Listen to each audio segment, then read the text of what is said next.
Depuis plus de 20 ans, le monde de l'IT fonctionne à travers des cycles projets bien établis.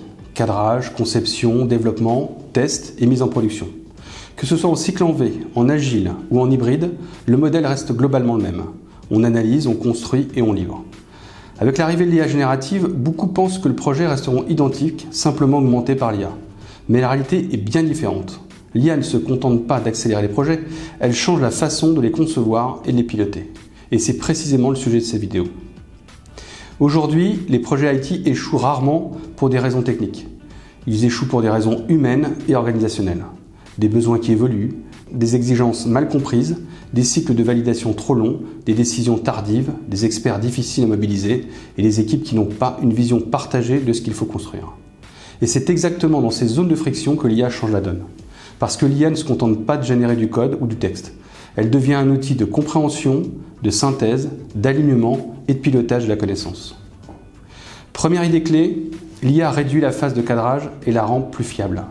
Aujourd'hui, analyser un cahier des charges, synthétiser des ateliers, identifier des dépendances, repérer des incohérences, produire un plan de test ou proposer plusieurs scénarios d'architecture prend des semaines. Avec l'IA, ces livrables peuvent être produits en quelques heures, puis challengés avec les équipes. Cela change le rythme du début du projet, on ne passe plus un temps démesuré à produire des documents, on passe du temps à aligner les équipes, le cadrage ne disparaît pas, il devient plus court, plus clair et plus partagé. Deuxième idée clé, l'IA impose une boucle de feedback continue entre les utilisateurs et les équipes délivrées. Dans les projets classiques, l'utilisateur exprime le besoin au début, puis réapparaît parfois bien trop tard. Avec l'IA, le projet avance plus vite et nécessite des validations plus fréquentes. Les utilisateurs ne sont plus des donneurs de besoins, mais des co-constructeurs. Ils testent plus tôt, commandent plus tôt, valident plus tôt. Le projet n'avance plus par grands cycles, mais par des itérations de valeur. Ce n'est pas simplement de l'agilité classique, c'est une agilité dopée à la vélocité, où chaque semaine compte et produit un résultat exploitable. Troisième idée clé, la gouvernance projet change de nature. Avant, la gouvernance consistait à suivre l'avancement, les risques, les charges et les délais. Demain, la gouvernance mesurera surtout trois choses, la qualité de la donnée et de la documentation, la qualité d'adoption et d'usage de l'IA et la rapidité du feedback utilisateur. Un projet IA n'est pas un projet qui doit faire de l'IA, c'est un projet qui doit industrialiser l'usage de l'IA dans le delivery. Et c'est là que tout change. Les méthodes, les pratiques, les réunions, les rituels, les outils et les rôles doivent évoluer pour tirer parti de la nouvelle vélocité.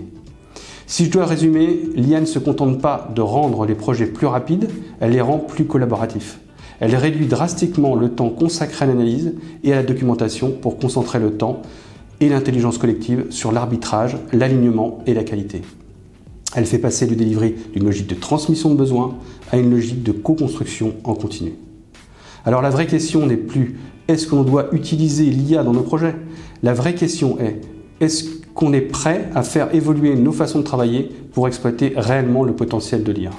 Parce que les organisations qui garderont les cycles projets traditionnels profiteront de l'IA, mais de manière marginale. Celles qui feront évoluer leur gouvernance, leurs rituels et leurs méthodes opératoires, elles changeront de dimension. Avec cette vidéo, on arrive au terme de la série consacrée à l'IA et la transformation du métier des ESN, des consultants et des entreprises. On a parlé du futur des ESN, de la performance opérationnelle, du consultant augmenté, de la transformation des cycles projets et aujourd'hui des erreurs à éviter pour réussir les projets IA. J'espère que ces 5 vidéos vous auront apporté de la clarté, des idées, mais surtout des pistes d'action. Parce que l'IA n'est pas un sujet technologique, c'est un sujet de valeur, d'organisation et de transformation.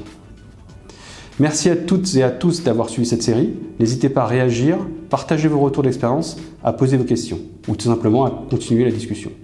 Et surtout, gardez en tête une chose, la technologie change vite, mais la vraie différence se joue dans la manière dont nous l'utilisons.